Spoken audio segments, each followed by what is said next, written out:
Hi, my name is Riley, and I'm doing my semester project on AC versus DC and the history behind it.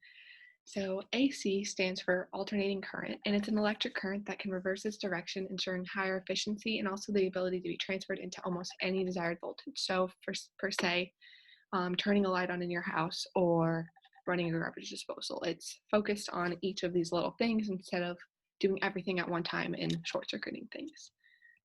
So DC stands for direct current, and it's an electric current that is unidirectional, and the direction of the charge is always flowing the same way.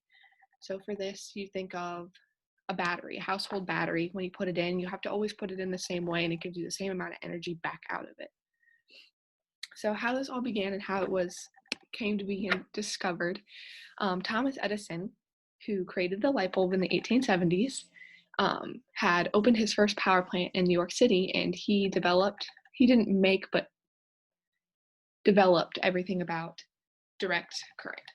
So he opened a power plant, and Nikola Tesla immigrated from Serbia in 1884, and started working under Edison and started learning things from him and helping him develop everything he'd been working on, but also trying to influence him to look into AC generators because they're more efficient, and it would be a lot more money and a lot more helping a lot more people along the way instead of kind of shutting everything down.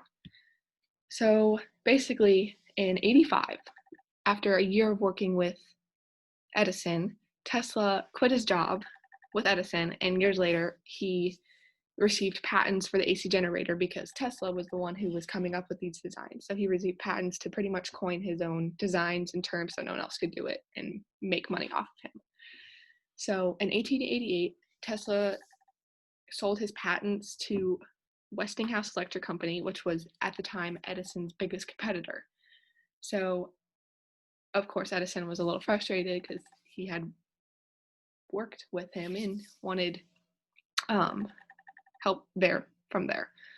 Edison started a campaign that same year to convince people that the AC was unsafe, saying that it starts fires, it's inhumane to put it in your own house and to have it in your neighborhood. It's unsafe and it should not be around people. It's not safe. And then at the end, his campaign was pretty much unsuccessful, and he didn't really get any win out of that. So part 3 is so the War of Currents is what this whole thing was called, and it ended in 1893 at Chicago's World Fair, when they were going back and forth, saying who should get the contract to be able to supply the event's electricity.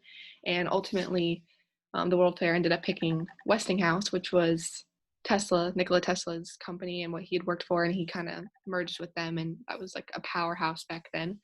And in 1896, that whole company, Westinghouse, built 2 AC generators for a hydroelectric power plant in Niagara Falls.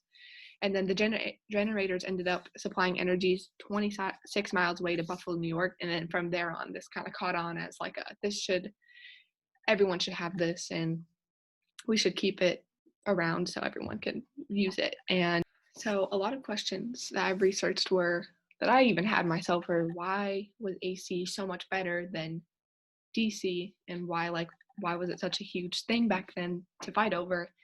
And AC is cheap and efficient voltage stepping by the use of transformers. This includes power lines. This saves power companies, consumers lots of money, and helps reduce pollution since power plants don't need to make up for lost electricity by making more fuel. So, ergo, it was passed easier with power lines, and meaning it goes farther. And again, the easy household stuff with turning the lights on, your garbage disposal, anything like that, heat, air conditioning, that kind of stuff. It was also low maintenance costs, so you didn't always have there wasn't constant maintenance fees and stuff that they had to continue working and fixing, because it was just the easier solution. And it was easier to interrupt with a current circuit breaker. So an AC generator was easier to interrupt with the current circuit breaker, which is something that you can plug your things into if something short circuits around your house. It won't fry everything that you have plugged into that. It will just contained the energy in that one little block. So it was really helpful when it came to plugging things in and stopping current flows to be able to do things. And then the last pro of having AC was the voltage of the generators could be modified relatively easily using a transformer, which allows power to be transmitted at a very high voltage before taken down to safer voltages. So in power lines, we obviously know power lines are more powerful, obviously, than a socket on your wall to plug your phone into. And that makes it easier to transmit it at high voltages across power lines and then have it come underground and wires into your house and heat and air condition and give your house electricity.